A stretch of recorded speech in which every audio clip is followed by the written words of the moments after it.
We're interviewing Adam Davidson today. Adam is one of the leading voices on the economy, enterprise-winning writer and reporter. His work has been published all over the place, from Rolling Stone to The Atlantic to the New York Times and the New York Times Magazine. Adam was kind of present at the beginning of the podcast business years ago. And in 2019, he and his partners teamed up with Sony Music to start the company 3 Uncanny 4, which is his broadcast production, his podcast production company. And I've learned of Adam driving home one day on an NPR book review. They were talking about the passion economy. And I immediately rolled into my local bookstore and grabbed a copy of his book. And I've followed him ever since through all the different social media platforms. And I am thrilled to have Adam join me today with this interview. Adam, thank you so much for sitting down with us. No, I'm thrilled. And Tony, that what you said is very flattering. I love that obviously you write something and you don't know what's going to happen, and hearing that it had an impact on your life is, so. Oh, no, yeah. It truly did. I think I read through it the first time in a couple of hours, and between the book and having a 11-year-old at the time, needing to be that fatherly example thing, that was one of the things that pushed me to go back to school after almost 35 years. So no, it did. It's definitely had an impact. I've recommended it multiple times, probably on my third reread at this point. So it's been awesome. Oh, well, that means a great deal to me. It really does. Thank you. So like I said, I wanted to talk to you, about your journey as an entrepreneur. I mean, I know you've done so many other things with your writings and things like that. What I guess I want to start off with that. What was sort of the aha moment to start, or if you want to talk a little bit about 3 Uncanny 4 first. Sure. I mean, it's actually sort of, in a way, an embarrassing admission that most of the ideas in my book, which is, very much a celebration of entrepreneurship and kind of striking out on your own and following your passion. I wrote a lot of it and did a lot of the reporting while I had full-time jobs at large institutions. And, at Planet Money, I was a union, like part of a union. It's a very safe job. Then at the New York Times and the New Yorker, these weren't union gigs, but they were safe, stable jobs. And I was really taken by the entrepreneurs I interviewed, and I was really taken by the ideas of entrepreneurship. But it actually took me quite a long time to be like, oh, wait, maybe I should practice what I preach. And to be totally honest, I tiptoed towards it. So while I was at the New York Times Magazine, I took on a lot of side projects. And I think that, I worked on The Big Short, I worked on other TV and film, I created a podcast that did well. But I wasn't really thinking of that as entrepreneurship, although now I would call that entrepreneurship. I mean, that was right. Creating sort of the business of me. But it was it was honestly, it was towards the end of 2018, and not wanting to get into politics, but I was covering Donald Trump's business side for the New Yorker. And, I will say, I think, his business is extremely questionable and unethical. And I think I did a lot of reporting that showed that. But, and that felt important to me, and that felt like part of my passion in life is to do investigative journalism. But I also was frustrated in a couple ways. I was frustrated that, our media is so bifurcated, and like the New Yorker, I was writing for the New Yorker, and, not a lot of Trump supporters are reading the New Yorker. Probably every single person reading me already basically thought what I thought. And so that felt a little like, part of my passion is doing the investigative work, writing, but part of my passion is changing lives. Like you just said, that really truly is a powerful and meaningful thing to hear, that someone I've never met was driving in a car, heard the conversation, read a book, my book, and that had an impact. So I was realizing like I wasn't having that impact. I also was feeling like I do believe that there are some very dark and ugly things in our economy. And I also think there are some very positive and beautiful things in our economy. And it started to feel like that positive side was just not, that was the more radical view in a weird way. That was going to have more of an impact. Like, it's not a big headline that there's inequality, that lots of people feel that opportunities are drying up, or that the economy, the rules of the economy aren't working in their favor. It's more radical in a way to say, you know, yeah, but still you can do a lot. You can take agency over your life. And I like that the ideas of the passion economy in my mind, like I am a progressive Democrat, but I think the book is fully meaningful to a libertarian or a right-leaning Republican. It just doesn't really overlap with a political valence. It's a different frame. And so that was exciting. And then, but then also I wanted like to, you know, so I wanted to kind of see if I could do the thing I was telling other people to do. Like I wanted to live and die by my own ideas. And, you know, when you have a job in a large organization, you might feel you deserve that job, but, I do think I deserve that job, but it's just a different kind of thing. It's a, you know, than just going out on your own. So I really did just go out on my own at first. I mean, I just started a production company, and that was terrifying, truly terrifying. You know, at the time, my son would have been 7, and my wife wasn't working. Like, that's a scary feeling, but it was like a concentrate the mind kind of exciting feeling.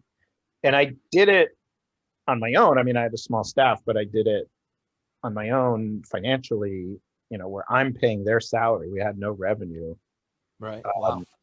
And then I started talking with Sony Music, and they offered to basically be an investor. And that was really exciting because it allowed, I mean, basically it gave me enough money to kind of go 10 years further down the path, you know. But in a funny way, like, I'm glad that happened. I'm thrilled that happened. But there is a small part of me that, like, it was exciting when you're just on your own, you know, where it's like, I'm gonna eat what I kill, and if I don't, then we're moving to my wife's mom's house or something.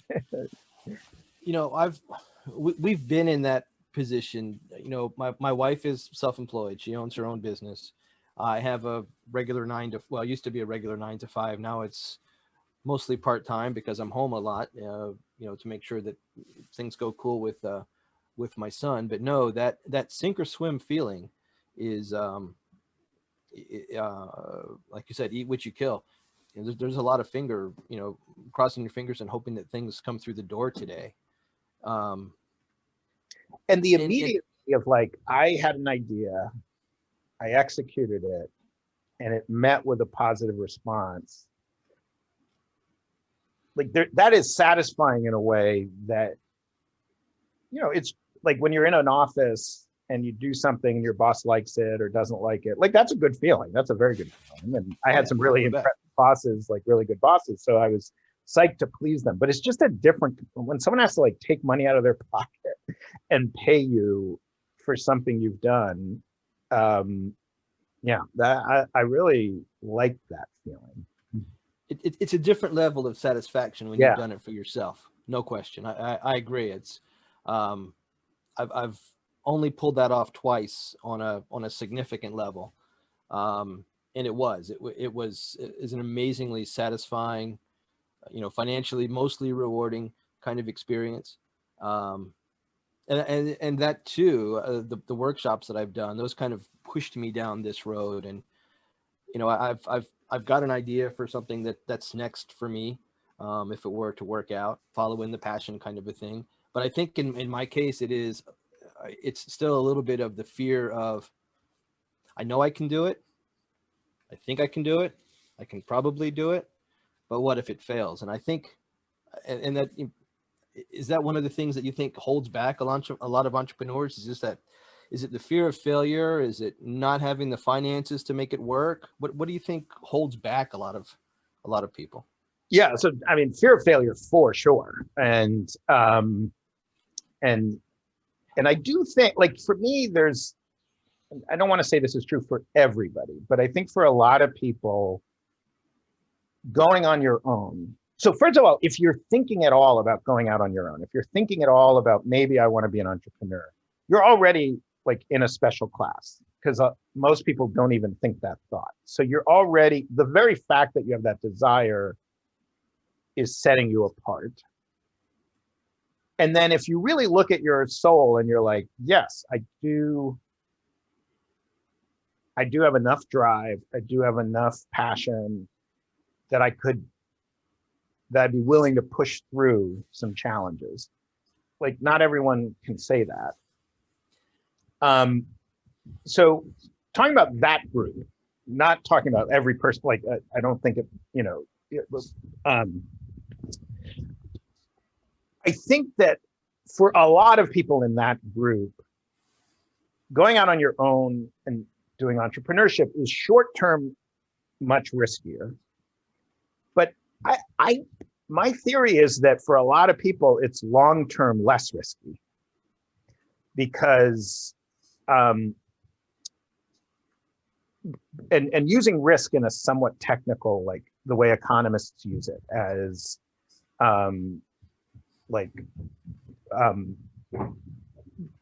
sort of the amount of money you can make times the odds of making the money. So, to an economist, in a sense, like rolling a 6-sided die to get $60 if you land on 3 is the same value as just someone handing you $10.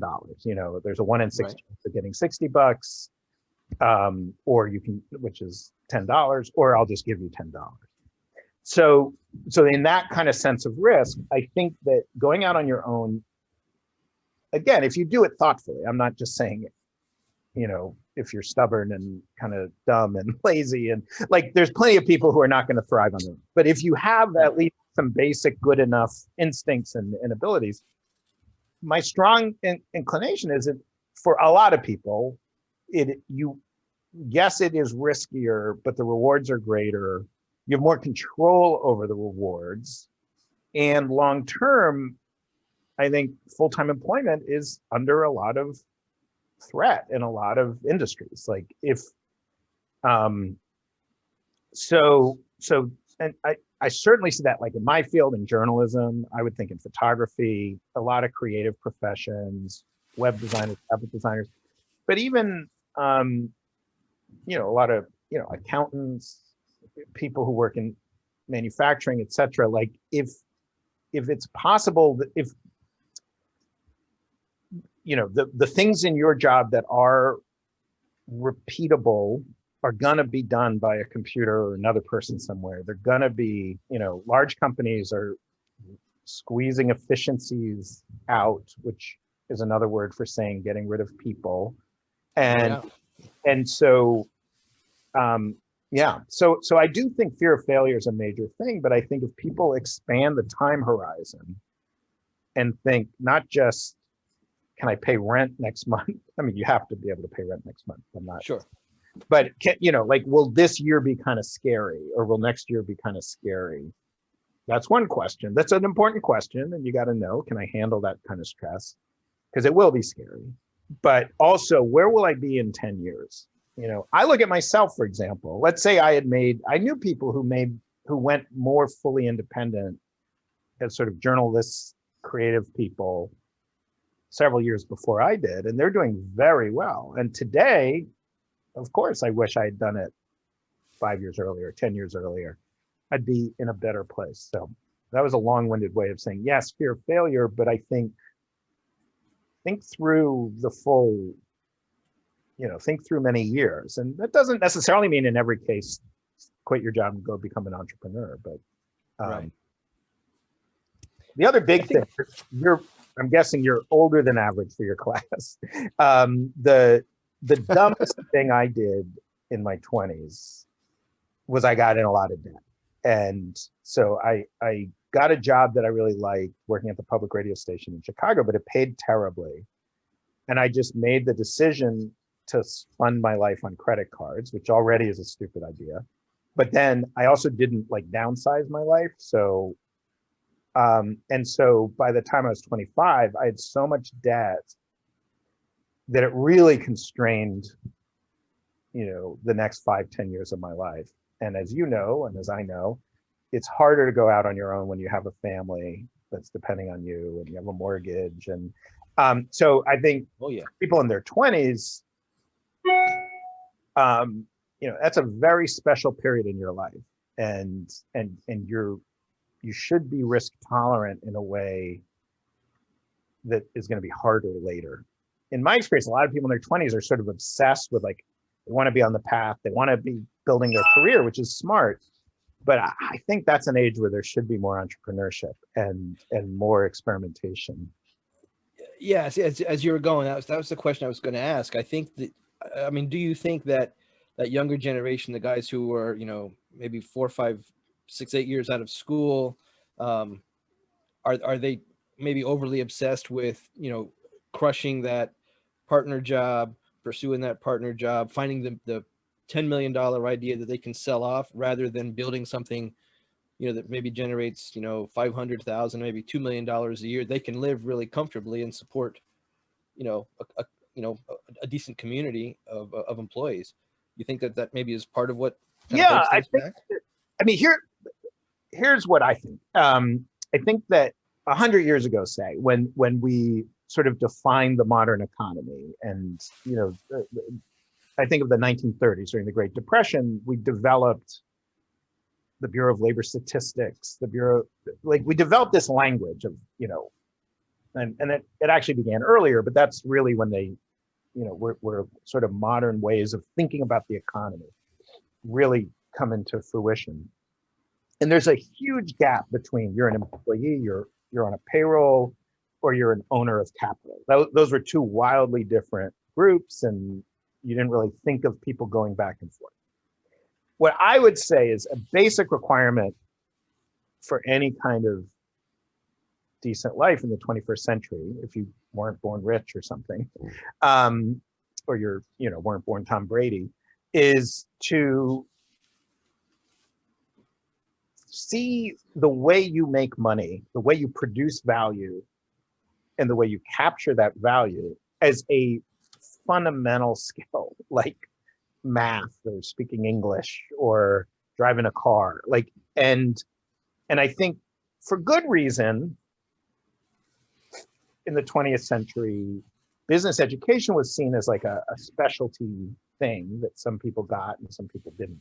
So what I would wish on everybody in their 20s, and I think my son's only 9, but I think in his case, if you can think of like, how am I producing value in the world? How am I capturing that value? And you see that thing as part of the basket of things that you're trying to master in life, just like you're trying to learn how to master, say, a marriage and being a parent and, being an employee or whatever. That is, if I could like change the world, that would be a really big change. And I think in some people, knowing that may lead them to decide, I really want to be an employee. I want to work for people. I don't want to be the boss. I don't want to be out on my own. But even in that context, the more you understand, how does my company make money? How does my industry make money? How do I fit into that bigger picture? How do I articulate to my boss and my boss's boss the value I'm personally adding? And if I'm not adding value, how do I figure out how to add value? But then I think seeing that, basically the business model of your life and becoming better at it will probably lead a lot of people to decide, oh, I could add more value on my own than like if I'm in a company, a lot of the value I'm creating is being captured by the company. I mean, that's the nature of employment. So that was kind of a long-winded answer. But that would be like if I could teach like every 19-year-old or 20-year-old something. It would be, learning how business works at the base level. It's not that complicated. Like, you should be able to like look around you, look at what your parents do, look at the restaurant next door. You could talk to people. They find it interesting to talk. Like, all right, how are you adding value? Like, I got a buddy, I live in Vermont now. I have a buddy who raises sheep, and like, he buys a sheep. The sheep, he has to Grow the sheep. he has to get a ram to impregnate the sheep. Then there's he can calculate how much feed he's giving them, how much time, and then he sells the sheep for $9 a pound. He does meat, lamb. And like, okay, I can see how that works. And you can start thinking like, what are the variables that would make it more successful? What are the risks that would make it less successful? Generally, farming is a pretty tough way to make a living. You can do the same with an accounting firm and the more you start playing with that, you'll realize, there are businesses that are crazy complicated, but most businesses are not that complicated. And no, they're not. I'm astounded sometimes when people try and make it overly complex. You bring in a product or create a service, and you add your special flavor to it in terms of value, and you find an audience for it. I mean, really. So what you're saying is just kind of to sort of bring in that basic business skill almost into like math and English, social sciences kind of thing, just exposing people to that. Is that what you're saying? Yeah. That we think of entrepreneurship, I think, as like this special category of people. Maybe lots of people have thoughts, but this is the group of people who actually implement them.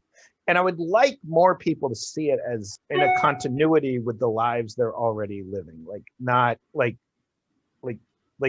seeing the world as an entrepreneur, even if you're not an entrepreneur. Like, a fun exercise for me is like I live in a town that doesn't have any good restaurants. So it doesn't have what? I'm sorry. Any good restaurants. Oh, okay. And so like I've been thinking like, all right, what if I started a restaurant, and why does my town not have any good restaurants? And then I kind of get, there's not a lot of traffic. Like, it's a rural town. There's not a lot of like discovery. There's not a lot of intersections where there's lots of people driving by. There's a lot of good restaurants in the surrounding towns. That's just an example of like thinking like an entrepreneur. Like, okay, what if I took that business on? Now, I don't want to open a restaurant.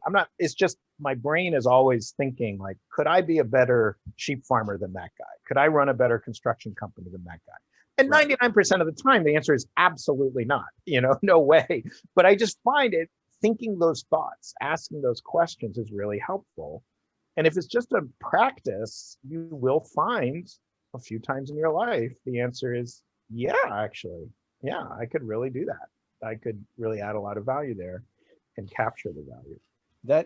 That really resonates with me, because in my regular job, and I've told I work for a small and family-owned company. It was established by the owner's granddad.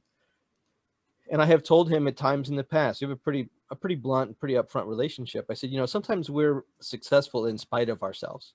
Why don't we try this, or this? And it usually gets met with pushback. Of late, he's been a little bit more open to things.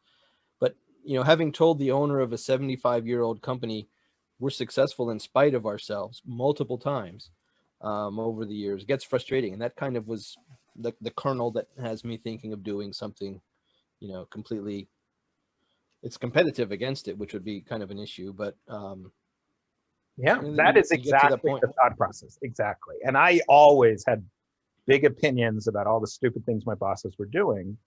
And I kind of wish I trusted those more. It is the nature, like if you think of the life cycle of a firm, of a company, there's typically a growth period, and then there is a stasis, and you have structures and practices that solve some problem, but are probably no longer relevant. You have opportunities that people are just not able to see. That's the whole disruption language. But I think of that in this case, where it's not just, are your specific ideas better ideas, which I'm going to say, I bet they are, but also the very act, like your brain is asking a question that your boss is not asking, which is what's the new opportunity? What's the breakthrough opportunity? What's the opportunity? And the person who's just been making a living for 75 years, that's not where their brain is. And so even if you're wrong, even if your idea right now is wrong, the fact that your brain is asking that question, you'll be quick to realize, oh, okay, I'm wrong about this, but there's this other component. I could move this way. I could move that way. And especially in the beginning where you don't have, I don't know how, 50 employees, 5 employees, whatever it is, and you don't have, it's hard to change once you're in that groove. So, and that's a whole different conversation. Once your entrepreneurial company reaches a certain point, how do you keep that innovative mind frame alive? That's a whole other challenge. Do you have, or is there a kind of a long-term plan for the company? As you add shows and as you add hosts and subject matter, I've run into other podcasts that, it's every week there's a new guest and it keeps going. Some podcasts, they have a finite life, 8 or 9 or 12 weeks. Kind of what's your plan with that? And so we're actually, if you could. The podcasting industry is in the middle of a real restructuring, like a fundamental shift. There have been a lot of, if you look for them, there have been a lot of sort of silver linings. My wife's been in business for 18 years. She had her second best year in business. Wow. 18 years this year. What does she do? She owns a custom picture frame shop. Oh, really? Wow. That's very great. Cyclical business. Yeah. She's a one-man, one-woman show.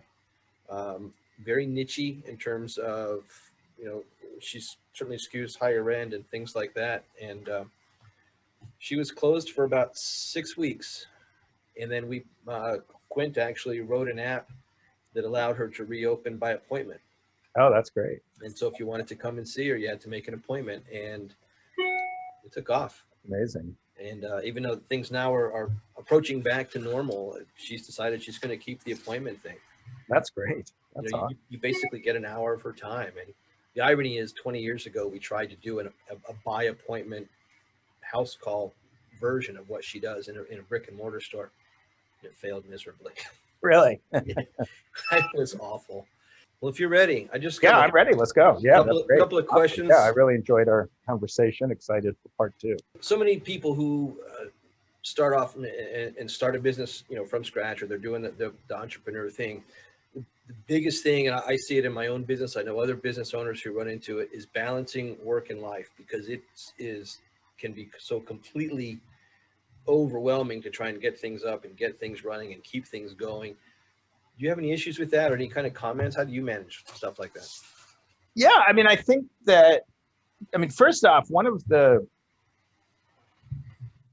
key things, I think we talked a little bit about this, but in my mind, if you're doing work that really is your passion, it's not all upside by any means. It's first of all, it's intense. Like, you care a lot. And so you're up at 3 a.m, worried about stuff that really matters to you. And also it can be hard. I find it hard to put it away and have family time. And I remember a dad once telling me, it's not just quality time, it's also quantity time. Like, you got to be, those kind of just sitting around, bored, hanging out with your family without anything special going on. That's really important too. And I really struggle with that personally. Like, right. I'm all up for a big hike, or we're going to do an activity, but if there's any downtime, I find myself, I just start doing work because I love my job and I love my work. So I think that's a real issue, and you got to push yourself. And that there's I haven't had a lot of jobs that were true jobs where I just didn't care. But there is a piece that comes from I remember when I was much younger being a waiter, I'm not worrying about waiting. It's I go to work, I make some money, and then I'm not working. And I can barely remember what that's like because it's been a long time. But the other thing is, it's in the passion economy, it's 2 things. It's looking inward at what you love, and then it's looking outward at what your customers or potential customers value. and matching the thing you love to that. And that can damage the thing you love. So, you know, it can push you to do stuff. I love taking pictures. I'm not very good at it, but I really love taking pictures. And that is something I don't do commercially. Right.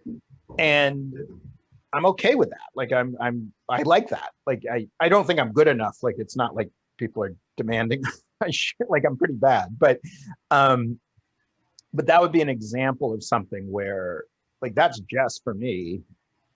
And I like that. And I have other things in my life that are like that.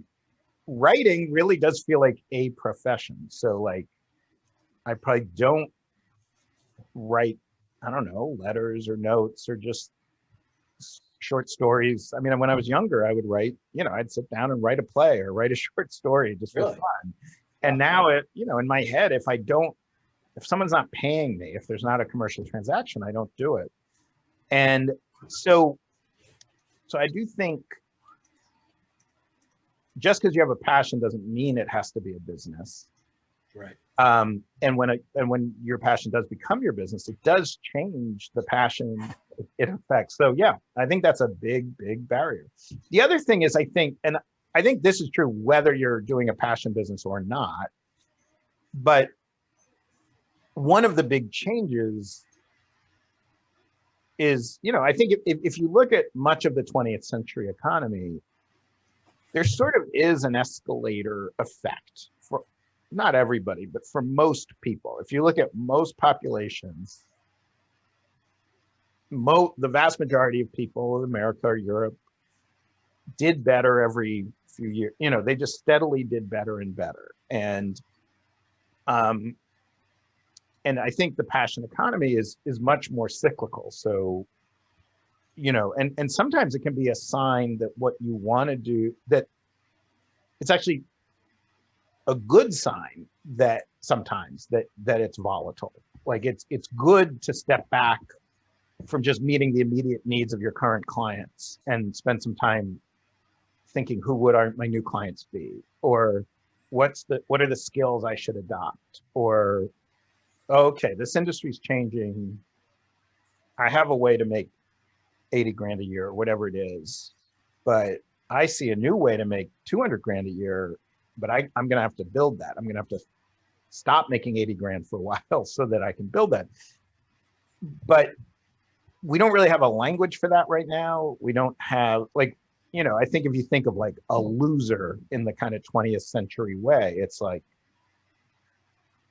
a kid in his 20s who lives in his parents' basement, or Gotcha. somebody who loses their job and is kind of lost for a year or two, or you know, and so I hope we'll develop a better language around it, but there's just a lot less certainty. Like, you know, I tell the story of my grandfather in the book, and he was 17, he had a knocked up wife, he got a job at a company because it was the one company he could get a job at. Right. In 1936, and he still worked there in 1986. You know, it was just, I think he was retired in 1990. And, you know, he had different jobs within it. He got promoted, but he never again had to think like, what is my path? What is my career? Like it was one thought, and the thought was, crap, I need a job. And then he got a job. And that's just a very different life than the life like I'm going to have, and certainly the life our kids are going to have. Oh, no doubt. Yeah. I mean, I'm excited to see, you know, Quinn attends a magnet school, and we, our first orientation there, which was 2 years ago, the technology teacher came out and said, we're teaching your kids for jobs that don't exist yet. Right. And like you said, your granddad, my granddad, you know, he worked for the same company his entire life, and the whole gold watch thing. I worked for one company for 18 years over a stretch of time. I left and came back. But no, since then, since that company imploded, you know, I've bounced around a couple of different jobs, and that growing up, that never, ever was on my radar. I expected I would be the same place forever, you know, and now I'm considering in the next 12 to 18 months going out and doing my own thing. Yeah. Cool and scary. It's scary and it's thrilling. Yeah, exactly. And I can tell, I mean, I've just interacted with your son a tiny bit, but you can just tell, like, that's not a kid I'm going to worry about. Like, he's bright and he's curious and but he's not, like, there might be periods where he's working on something that you don't understand. He's not making... that comes at noon when he goes. Yeah, exactly. yeah, exactly. So, anyway, yes, I think,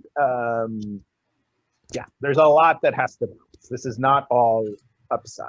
In my mind, it's better. Like, the sense I have of your son, certainly my son, I'm thrilled they're going to grow up in this economy. But I think there are a lot of people who would do better in a just slow, stable, you don't have to make a lot of decisions, kind of economy. One of the things that when I was reviewing our talk last time, we talked a little bit about, kind of fear of failure, obviously being a big thing that holds people back. Do you think, I know a handful of people where fear of being too successful, I think, keeps them from maybe thinking outside of the box or innovating or going for it. What's your thought on that? I mean, I think a lot about that. I think that it is appropriate to be afraid of success in many cases. So, I mean, I am truly and profoundly not a rich person, but I had an opportunity a few years ago that could lead to, I mean, it was a long shot. It was like a startup, but it could have led to hundreds of millions of dollars. I mean, at least that was on the table. Like, it was definitely not a guarantee, sure, by any stretch, but it was like, I had to think about, like, do I want to do that? And, I did come to the conclusion, I don't want that. I think, so that's just one thing. I think wealth above, I'd love a few million, sure. But I think wealth above a certain level is, like, really damaging to children. Like, I think it's extremely hard to raise a healthy, happy person in a wildly wealthy home. So that's just one thought. But the other thought is this, like, so in the early days of developing a passion business, not always, but just sort of as a rough way to think about it, right? You are defining a niche, although my friends in the South say it's pronounced niche, that doesn't exist. Like, you're coming up with something that doesn't exist. There's no obvious market demand for it. And you are defining what it is. You're defining how to talk about it. You're defining who to sell it to. You're defining the price. And that's the scariest time by far. And you don't know if it's going to work, but it's also this wildly creative time that it doesn't feel often that you're in control, but you're in control of a lot. Right. And when you reach a certain level of success, though, what that means is some group of people have identified your thing. They like your thing. They demand your thing. There might be other people beginning to compete against you, and you can lose that control because there's far more external pressure. When you start in a self-created passion business, like, you define everything, right? But as soon as there's real money involved, lots of other people are defining it. And that is, I'm just saying, oh, that's my wife, so it's all good. Someone is at our door. So, an example I think of is, like, when I do a podcast, even our podcasts, which are very lush, the budget is like $200,000 or something, which is in podcasting a lot of money. Right. But and the stakes are kind of high. Like, we want it to be successful. But really, like, if I'm running the company, I can call all the shots. But then I have friends who work in Hollywood who do, like my brother works in Hollywood, and they'll do movies that cost 30 million, $100 million. By the time you're at that level, there's all these other people who have really strong opinions and they have really a lot of power. I once asked my brother, why do movies suck so often? Like, you'd think with all that money and all those people, like, and he said, because a lot of people have a lot of power and they don't always work together. And I think of that as once you're creating a product where above some threshold, it really goes from being your precious little baby to a product in a marketplace, and that can have its own demands. Now, I think that can be managed very well, and it's better to be successful than unsuccessful. I don't want to say don't be successful. Of course, it's better to be successful. And a lot of it is internal. Like, it is in our culture really, really hard to turn down money for integrity. But I do see people do it. You know, I think it would be like, I mean, if someone wants to be just a broke artist, that's fine. I know a lot of broke artists. Like, that's what I grew up with. But I think it's also possible to be like a perfectly successful business person who's not trying to maximize profit at every second. And who is holding on to their integrity. That's a big point, because I think, especially with, you know, my contemporaries and kids I know who are, well, not kids, but adults I know who are younger than I, you know, their entire goal is to just crush every single thing. And I think there is, you're right, there's this balance between you can be successful and happy and pay your bills and be comfortable. And then there's that next level where I think in some ways you kind of stop almost being an entrepreneur. You're more into a management position. My wife had a conversation with a guy yesterday who owns, I think, about a dozen frame shops in the Southeast. And she was buying a piece of equipment that I went and installed this morning before we got together. You know, she has a little tiny shop. She does about 180 to 200,000 a year, and he's running a dozen and a couple of $1 million probably. He's like, man, I am so jealous of what you do. And, you know, there's part of her who would give her right arm to be him because of his level of success that she sees. And he's willing to give his right arm to be her. Yeah. That was really kind of, you know, yeah. When you bring that point up just now, I'll have to remind her of that. Yeah. And there's no right answer. That's the other thing. Like, in a more well-structured economy, like the 20th century economy, or more tightly structured, you know, you sort of, I'm not saying it was easy. I'm sure it was hard for everybody, but there was sort of, I think, at least looking back, the kind of levels of wealth were clearer. The choices you had to make were clearer. Right.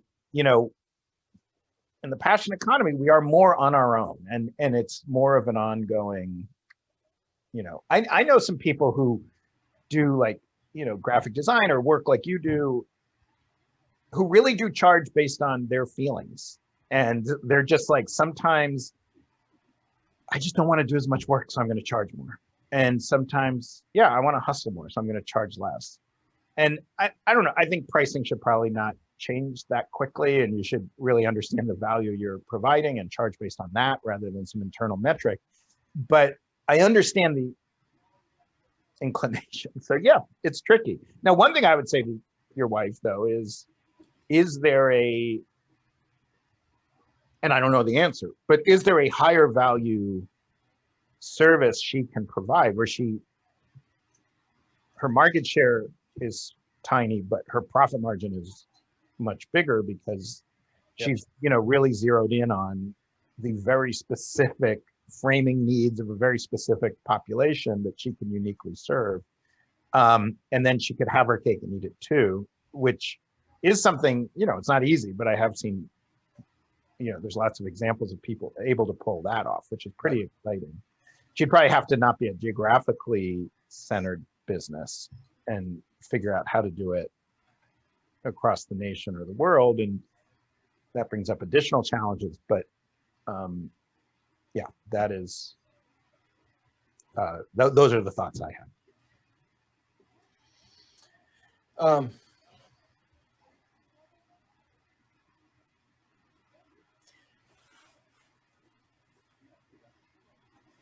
I guess this other one, and we talked a little bit about this last time too.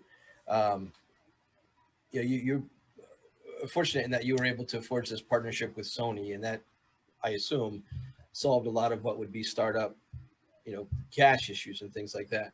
And to be, really blunt, that's what has kept me from following this next step, and I'm moving slowly in that direction. But what is, outside of just maxing out your credit cards and busting your ass in that respect, what's your advice? What sort of things can you give on finding that startup capital, especially in an environment like this? Yeah, and that is also tricky, but it's inherently a trade-off. Like, it's sort of the same thing we just talked about. The more money you get, the more votes that money gets. Money always votes, and money has power. So, like, a buddy of mine is finishing up. He has a startup company, and he has 2 big investors, and he's like freaking out about the contract terms and how the deal is structured. And I said to him, like, it's good, and you should have your lawyer like fight for you, but they have all the power because they have all the money. And if they want to just screw you over, they're gonna, because they have more they have more lawyers. So the words on the page, and I was talking to a friend of mine who does deals all the time, and he said, absolutely. Like, my whole job is negotiating deals, and I know that the deal up front doesn't really matter because the power is with the money. And so it is like, people should not think, oh man, those other people got capital, they're so lucky. Like, it's a trade-off. It is a true trade-off. And obviously, sometimes the trade-off is a good trade-off. Sometimes it's a necessary trade-off. Like, you're not going to build Amazon, with your, bar mitzvah money and your kids' college fund. Like, you're going to need capital. But I know in startups, like, something like 80% of startup CEOs are fired by their investors before the company goes public. I mean, it's the default case. So just remember, like, bootstrapping is like, bootstrapping should be the base case. That should be the thing you're planning to do. And then you should take capital, like, very advisedly, is my advice. All right, so that's one. And then obviously, if you get money from family and friends, like, it can become really ugly. So there's something Jason Blummer, who's sort of the hero accountant in my book, said, which is, you can never niche too narrowly. He says niche, but your niche can never be too narrow, but you can go to your niche too quickly. But you can what? You can go to that niche too quickly. So you can't niche too narrowly, but you can niche too quickly. Gotcha. So, I'm just going to make up some nonsense, but let's say you decide, the balloon riding community needs a photographer. I'm the best guy for the balloon riding community. And let's just say that's a good idea. It's obviously a stupid idea, but let's just pretend for a second it's a good idea. Sure. On day one, you don't know anyone in balloon riding.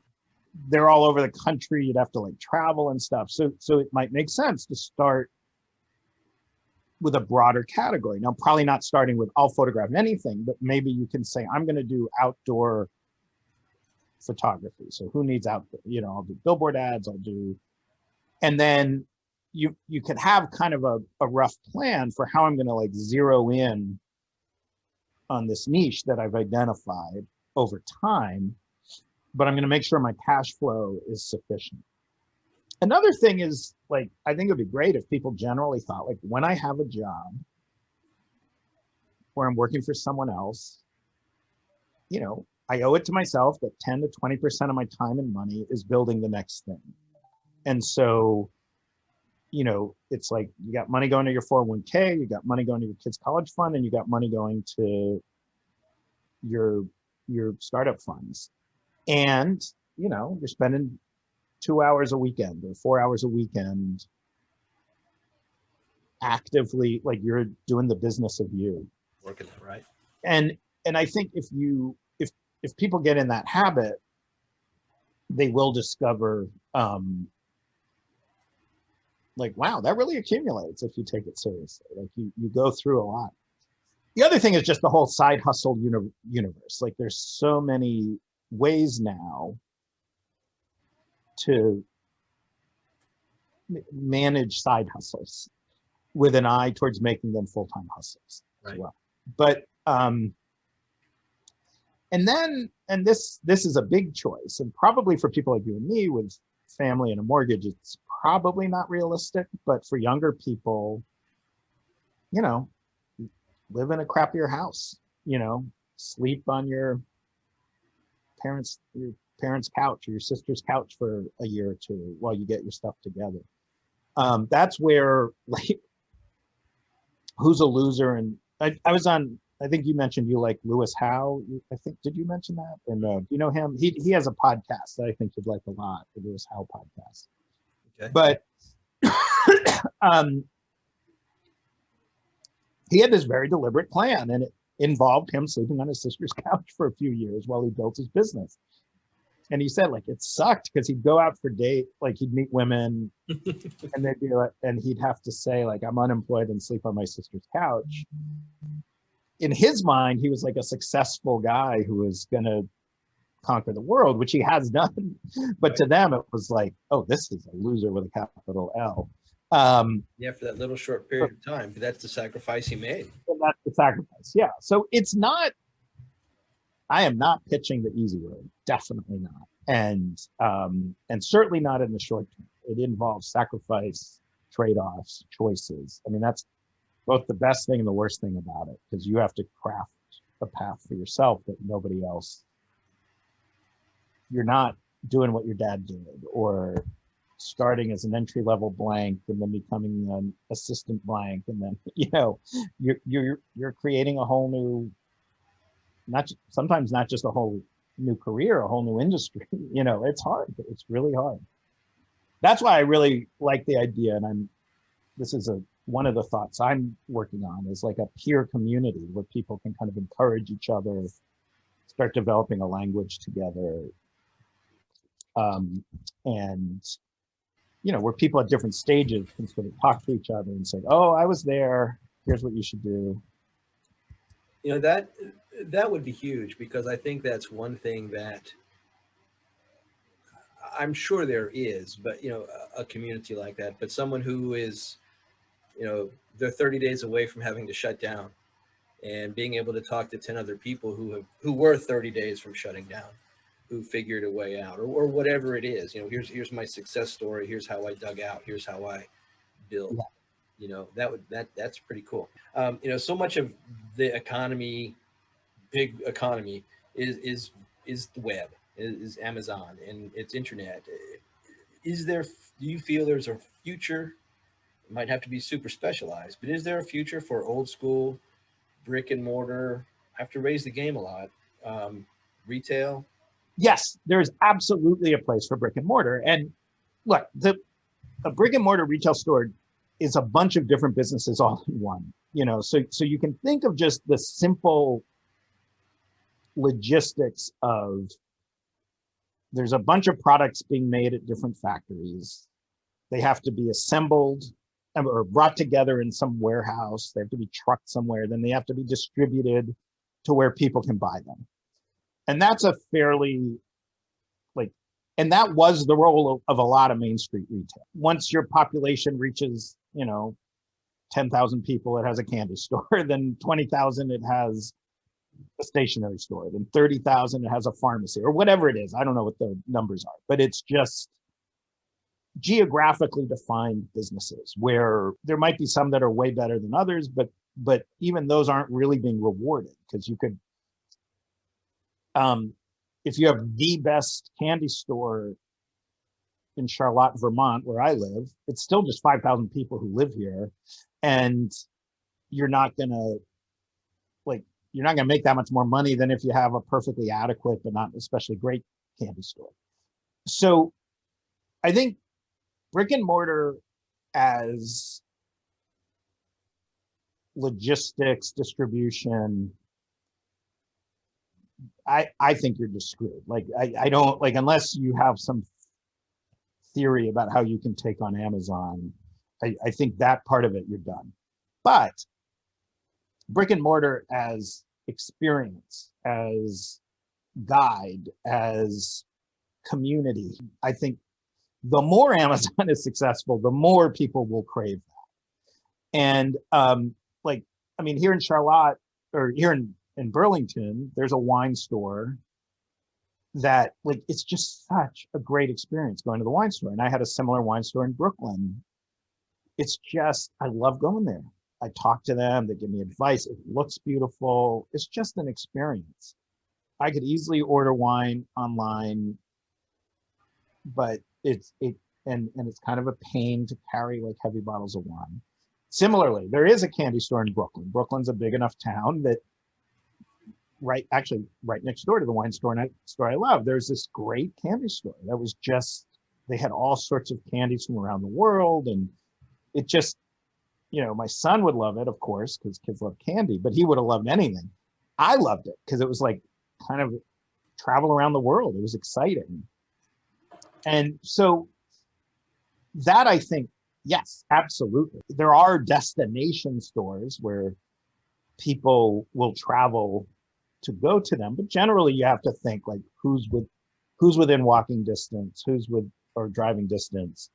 But yeah, we want, you know, what Starbucks calls the third place. We want gathering places. We want places we can escape. We want places we can engage the world.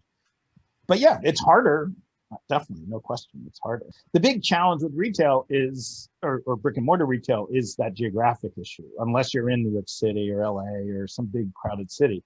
So I do think the mix of online and in person is a good mix if it's the right product. When I talk to people who are trying to start something or they're thinking about it, you talk about niche and product and market size. I always bring up the story about the Amish rock plows that's in the book. You know, Exactly. Yeah. I was talking to someone yesterday and I said, you know, how big can that market be? But it supports all of these other people. Exactly. I love that story. I mean, obviously I wrote it, but but I loved it when I learned about it. I mean, there's like 400,000 Amish people in the whole world. 10% of them farm, yet they can support multiple businesses. Same with ham radio. I mean, I think there's something like 600,000 licensed hams in the US, but a tiny fraction of them are active. I mean, most people, they get the license and don't do anything. So it's probably a similar number where there's like 40,000 people who are supporting similar, like 6, 8, like pretty lucrative. I mean, these, you know, none of these ham radio stores are making billions, but they're definitely making millions, you know, and they're supporting themselves and they're supporting themselves and a staff and a community, and they get to like do the thing they love all day and advise people on the thing they love all day. And that's me. I will never be, you know, madly wealthy. I will always be comfortable. I'll always enjoy what I do. You know, I'm really fortunate. Do you ever sit down and write out? I know you have a thing with pens and stationery and wine. Do you ever sit down and write out long form, just pen to paper, or is it all on the computer? I do. Yeah, I do. Really? Yeah. Usually just for myself. Like I keep thinking I want to be better at sending handwritten notes, because when you do it, it freaks people out. They love it. All right. Hey. Yeah, really great. And keep me posted. And if I do this community, I'm going to insist that you join. So I'll let you know. I would be honored. That would be really, really cool. Yeah. Cannot, again, I'm just going to, it kind of sounds like sucking up. I really can't thank you enough for doing this with me, Adam.